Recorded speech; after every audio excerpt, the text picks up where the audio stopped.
He is ready. Amarius Mims has high expectations for himself in this upcoming season. We're going to discuss what he had to say, and as a Bengals fan, this should get you excited to seeing where this offensive line can go in aiding this electric Bengals offense. Welcome to the jungle. This is Isaac Coffman with Bengals Digest. So happy to see you. And if you want to be up to date on all things Bengals, smash that subscribe. We'd love to hear your thoughts on this offseason. There's been a lot of talk and a lot of headlines, but we want to hear how you feel about this offseason so far going into training camp that is right around the corner. So Amarius Mims was a rookie last year, a part of that offensive line that has been the discussion time and time again. The Bengals need to get their offensive line in order to keep Burrow protected, along with aiding their run game. All those things need to improve if they are going to be able to be that electric offense we know they can be in this league.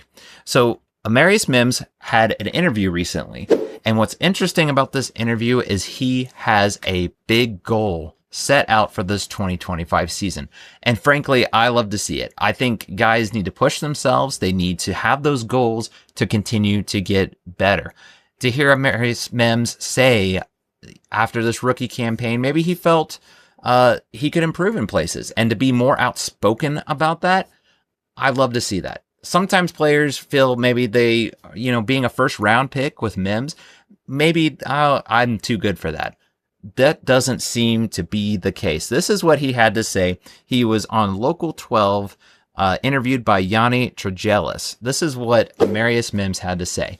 He said, "I want to be a Pro Bowler. I want to take that big step. I want to mature my game, mature up here, mature in the film room, just mature out on the field, in practice, just not getting bored doing the same stuff over and over again, because that's how you become a good player." So I don't know if you could have said the word mature more times, but I welcome it. I think that is great to hear from a rookie that's going into his second year. Again, he was a first round pick. High hopes for this guy. He at times showed flashes of being a first rounder. However, he wasn't all consistent. That was the knock on Mims. It just seemed like there was room to grow, but he's acknowledging it. Again, maturing on the field, maturing in his study, in the locker room, maturing overall. I love to hear that. When it comes to first round picks, sometimes there's going to be an attitude problem, and it's hard to say until you draft the guy. Being in that environment, being in that locker room, well, Mims has 1 year under his belt.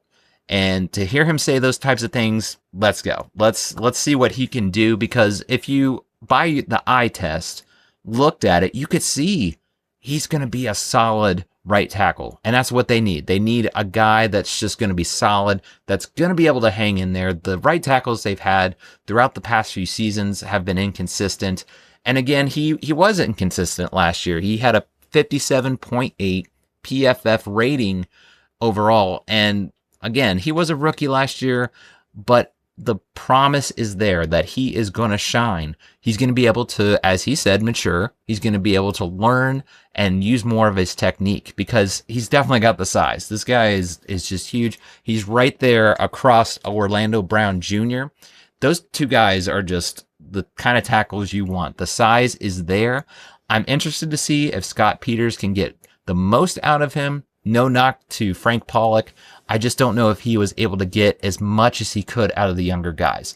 So with Scott Peters coming in, that's another plus. You have someone else coming in that could excel in your goals. If his goal is to be a Pro Bowler, I mean, that's awesome to hear. You want those kind of goals. As the saying goes, shoot for the stars, you might hit the moon. Maybe he doesn't become a Pro Bowler, but if he is one of the top tackles out there, one of the more solid, again, that's what we're striving for. I'm all for it. Let's bring it on. There's also something else to add to it to kind of get excited about Mims. I really am excited to see this kind of a comment. He went on further in that interview. He's talking about Orlando Brown Jr. He said, "Ever since I got here, he has been like a big brother. Short and sweet, but powerful. That he has been like a big brother to him." Orlando Brown Jr. had some injury issues here and there last year, and I think he's going to be their best offensive lineman. So if he's taking Mims under his wing, showing him the ropes, so to say, I think that's fantastic. I mean, those two guys, they are, again, who you want to envision as your left and right tackles. And if he's getting this big brother, vibes, he's bringing him up to speed on things. That's just awesome to hear.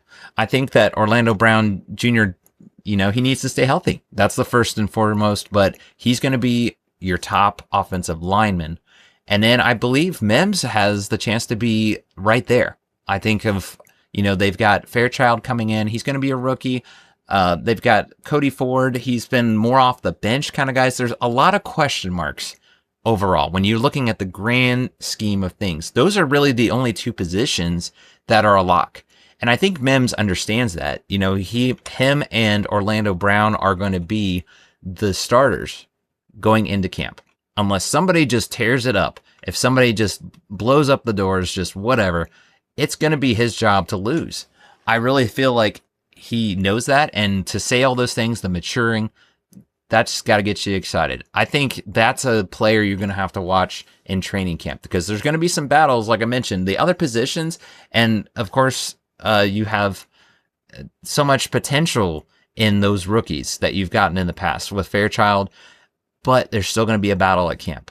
Volson, he showed promise as well, but he kind of faded off. So I don't see that happening with Mims. I see him being that solid right tackle. And if he's feeling like, hey, I just need to mature, I just need to envelop and continue to build up. Oh, let's go. Let's go. I'm so ready to not see Joe Burrow with a bunch of grass stains on him, that he is upright and he's able to complete the pass without somebody in his face. So that is something to look forward to. We want to hear what you guys think. Is Mims a player to be looking for this year? Is he going to be maybe that breakout player? Is there another player that you're thinking of that could be a breakout, one that is going to add so much value, whether it's on the offensive line or even another position? We want to hear from you guys. Be sure to comment below. And if you have not already, smash that subscribe button because, again, training camp is right around the corner. There's a lot of battles going to be coming up of different players trying to get onto that 53-man roster. We want to hear what your guys' thoughts are. Is there any on the bubble? Are there some players that you want to keep an eye on? Maybe ones that are under the radar that could shine and contribute to this team. Well, that's going to do it for now, guys. As we say, Houday.